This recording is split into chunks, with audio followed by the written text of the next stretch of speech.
Alright, Audio Gorilla here again, this time playing some Call of Duty 4, and in this game I will be hardscoping some bitches. So, if you're a trick shotter you might not like this, if you're a quick scoper you might not, but bear with me. I haven't got anything against you quick scopers. I quick scope when I need to, but you trick shotters, yeah, doesn't do anything for me. So I jumped back in COD 4 a couple weeks ago, and I decided to try getting a high kill TDM using a sniper. I tried a couple games before trying to make an aggressive sniper gameplay, and I came to the conclusion that when you run about with a sniper in their spawn, sure you might get the 3 or 4 kill feeds, but they'll just spawn around you and then you'll get fucked up. So I went back to old school. Wings Redemption himself would be proud, and I actually got a really good game with it. So I'm going to try using this gameplay to give you some tips on sniping, because I've been sniping since COD 4. That was the first one I played. I've always had a thing for sniping though, ever since I was younger. Anyway, why am I talking about that? I should be talking about the game. The gun setup and the perk setup is basically down to personal preference. I like using the R700. I'm not using it in this video. I don't even think I'm using my favourite perk setup in this. I don't know why I like the R700 better. I just do. It's what I used most while I played a lot of Call of Duty 4. But the sniper I'm using now is the one most people use. Pistols, I think I'm using the USP, I think. I prefer the Deagle, but as you can see I prestiged and I'm still leveling up, so I hadn't unlocked it yet. So I think I forgot to put a silencer on this as well. When I use a sniper I either use the Deagle or a silenced pistol, because say your team does rush the spawns in TDM, you know, they will switch on you and you'll be left yourself. If you have a silencer on, you could easily take a couple people out before they realise where you are. Whereas if you don't have a silenced gun, you're just going to show up on the radar. And right there, I lost that guy there. I don't know how I managed that. But with the perks, the first perks spot I like to... this is my ideal sniper setup. I'm not sure I'm using it in this. I would use Bomb Squad for the first perk slot, which is basically Hacker. And what that does is it shows you the buildings that people are camping in, so you can keep an eye in the windows of that building. I don't know how I didn't even hit him with one pistol shot there either.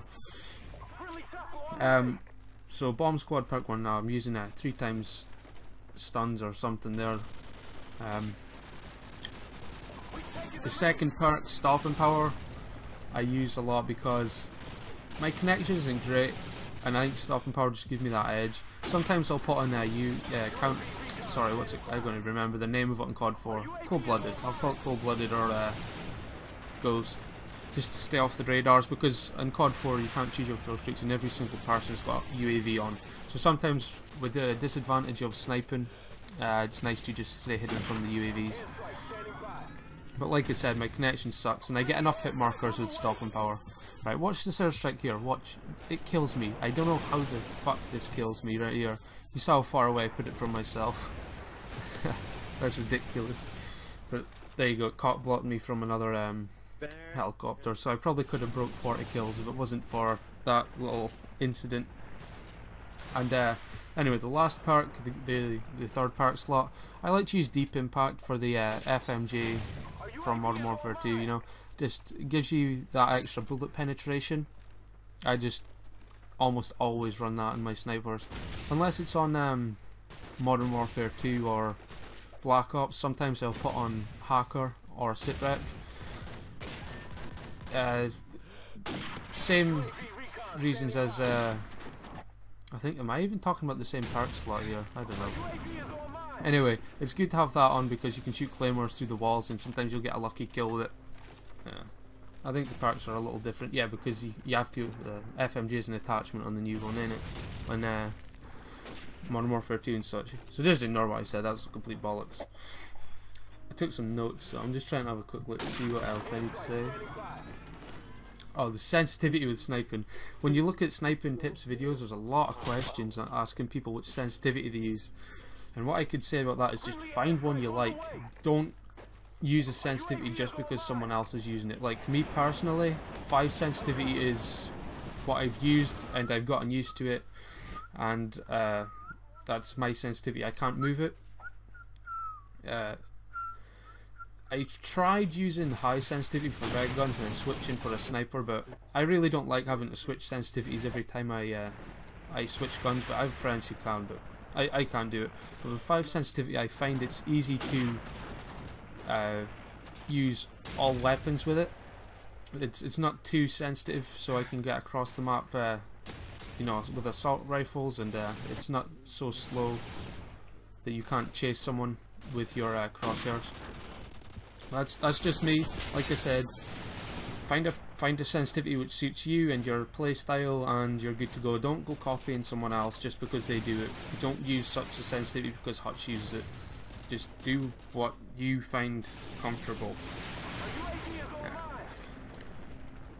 So as you can see, what I'm doing now is I'm not pushing into their spawn. I'm staying in the middle of the map and I'm watching the I guess you can call them funnels, where the enemy spawns behind and then they've got to run through these funnels towards you. So don't run in or you'll switch the spawns. Just sort of hang back, let them come to you, and you'll get quite a lot of kills. Right there I rushed my shot and missed, so that was my fault. When you're moving from place to place, as you can see here, one of the things you want to do is get used to switching to your pistol. I mean, of course you could go for a quick scope or a no scope, but that's one shot. I prefer to switch to my pistol just so I can know, you know, I just feel a lot safer when I'm running around with a pistol instead of a sniper. And here I lose another guy. This is ridiculous. I thought he ran into the little hiding place, but obviously not. I think he ran upstairs where I was. I'm also, you can see I'm switching between positions and patrolling a little bit. You don't want to stay in one position for too long. I like up these stairs. I like, oh, that clip would have been so cool if I got both of them and it wasn't a hit marker. I think I got another hit marker here. It's 3 in a row. But what was I saying? Yeah, I like this spot up here, and I like the tank, and I usually switch up between the two. But you've got to. Another good thing for the sniping is you've got to learn the maps. Okay, right here I make a mistake, and you've got to leave a comment and tell me what I did wrong. Okay, so you've got to learn the maps. Not every map you can snipe on.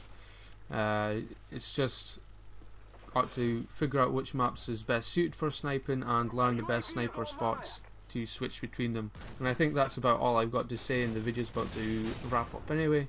So I hope you liked the video, and I will catch you in my next commentary.